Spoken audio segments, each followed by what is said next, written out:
Early recovery is a very important and critical fundamental time for people entering recovery from any kind of addiction. And by early recovery, I mean especially that first 30, 60, 90 days, right?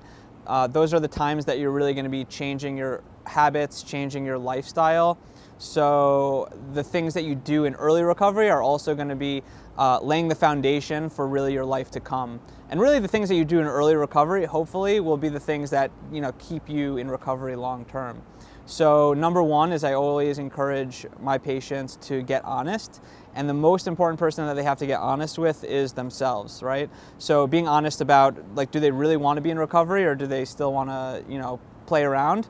And also being honest about what is the underlying cause of their addiction, and getting to the root. And working with a therapist or a licensed professional can be, helpful and beneficial in figuring that out.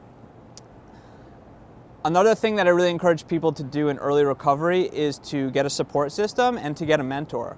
And a mentor or a guide or a therapist, anybody who either knows about addiction or knows about you, somebody that you feel comfortable with, somebody that you can be vulnerable with, that you can share your intimate secrets with, and really be open with, right? And people that want what's best for you, and people who can direct you and guide you towards living a healthy lifestyle. That is extremely important. A support system does not have to be big. It could be 1, 2, or 3 people that you can really have in your circle for people that you need to talk to when you're feeling triggered or when you feel like using, right?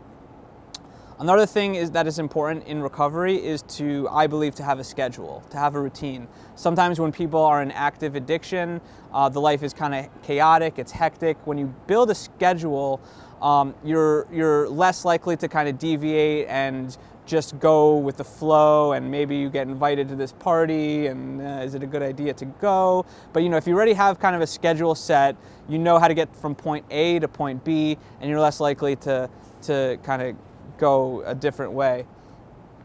Another thing that's important in early recovery is to really identify your triggers. So know what sets you off, know what makes you likely to use.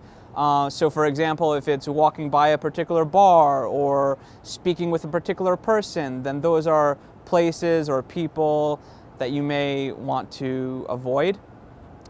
Also, practicing gratitude is very helpful in early recovery and really throughout recovery. Thinking about what you're grateful for, it can make a big impact on your mood.